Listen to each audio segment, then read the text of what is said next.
So, are you thinking about cashing in that old whole life insurance policy? Maybe for a little extra cash in retirement? For years, you've probably heard that life insurance is tax-free, and that's true, but only if you pass away. If you decide to cash it out while you're alive, well, the IRS sees things very, very differently. So, that's the million-dollar question, isn't it? Are those funds really tax-free? The common belief is that they are, but honestly, that's a dangerous myth. Cashing out, or what's called surrendering your policy, is absolutely a taxable event. And if you're not paying close attention, it can sneak up on you with a surprisingly huge tax bill. Okay, let's really break this down.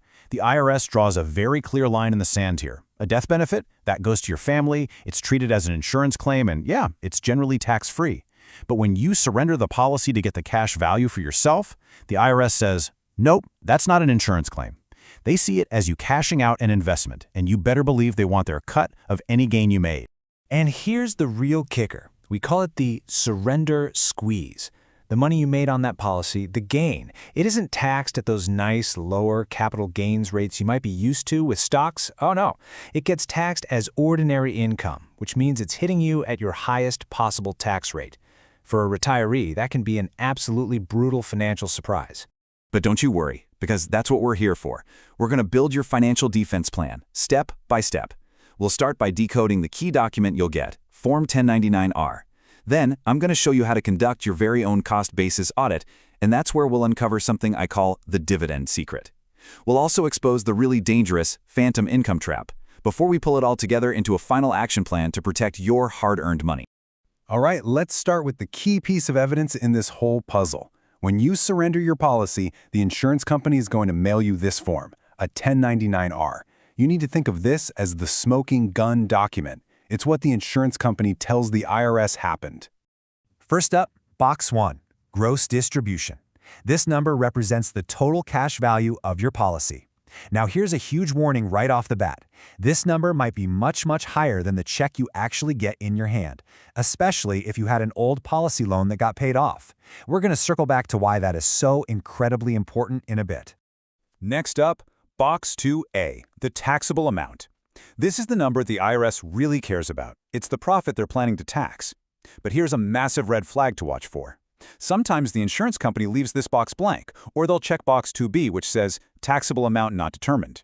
If they do that, the ball is in your court. You have to calculate the gain, because if you don't, the IRS might just decide the entire amount from Box 1 is taxable. Yikes. And that brings us to your most important defense, your shield in this fight, Box 5. This is your cost basis. You might also hear it called your investment in the contract.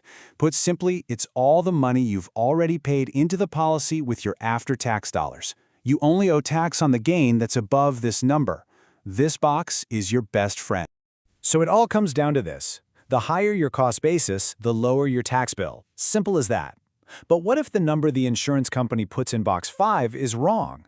Well, it happens all the time, and that's why you need to put on your detective hat and conduct your own forensic audit to get it right. Let's just be crystal clear on what we're talking about here.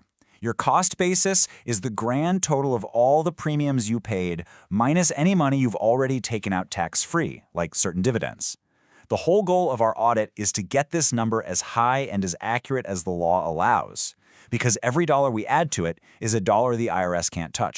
So here's the formula we're going to use. It looks pretty straightforward, right? Premiums paid minus any tax-free money you took out. But the devil is always in the details, and in this case, it's hiding in that dividends received part.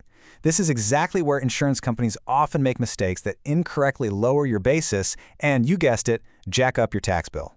And that brings us to the most powerful part of our little investigation, the dividend secret. You have to understand this because this is where most people, and frankly, even some of the insurance carriers, get it completely wrong. And that mistake could literally cost you thousands of dollars. First things first, you got to know what an insurance dividend actually is. It is not like a stock dividend. It's not a share of the company's profits. The IRS has a very specific legal definition for it. It's a refund because you overpaid your premium. It's simply your own money coming back to you. Think of it like a rebate. So, let's follow the money. A lot of times you use those dividends to buy little extra chunks of insurance called paid-up additions, or PUAs. And here's the secret sauce. When that happens, the dividend is technically received, which on its own would lower your cost basis. But it's immediately reinvested to buy that PUA, and that purchase counts as paying a new premium, which raises your basis right back up. So what's the net effect? It's a wash. They cancel each other out.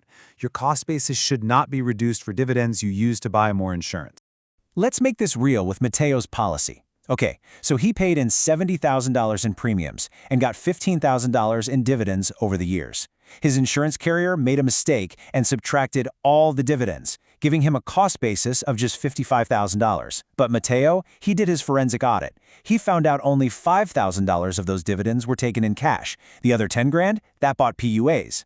By fixing that one error, his true cost basis was $65,000. That's a $10,000 reduction in his taxable income just by doing the math right.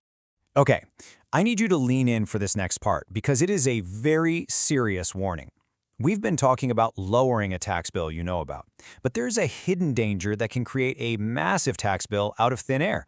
It's called the phantom income trap, and it's all about policy loans. Here's how this nightmare unfolds. Maybe years ago you took a loan against your policy. When you surrender it, the insurance company pays itself back first, right out of your cash value.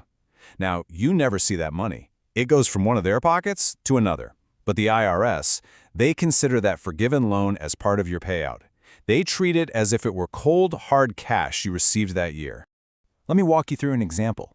Let's say your policy's cash value is used to pay off a $90,000 loan, and what's left over is a check to you for $10,000. In your mind, your reality, you got a check for $10,000. So you're probably thinking, okay, I might owe a little tax on a small gain from that $10,000, but what the IRS sees is a completely different story.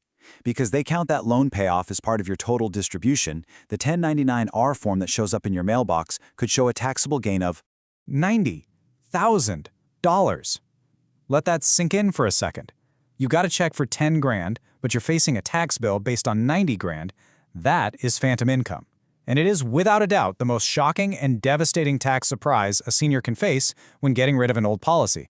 So how in the world do you protect yourself from all this? The surrender squeeze, the wrong cost basis, this terrifying phantom income trap, it all comes down to having a clear, actionable defense plan before you make a move. Here are your marching orders. First, never ever blindly accept the numbers on Form 1099-R as fact. Second, you have to get the evidence. Call your carrier and demand a premium and dividend history. Third, go through that history and audit how every single dividend was used. Was it paid in cash or did it buy a PUA? Fourth, recalculate your own cost basis using our forensic formula. And last but most importantly, if you have a big loan on your policy, please, I'm begging you, talk to a qualified tax professional before you even think about signing those surrender papers. So from now on, when you look at a 1099-R, I want you to see it differently. Don't see it as a final, non-negotiable tax bill from the government. See it for what it really is, the starting point. It's the first clue in your investigation to uncover the truth, to find your real cost basis, and to make sure you only pay the tax you legally owe and not a single penny more.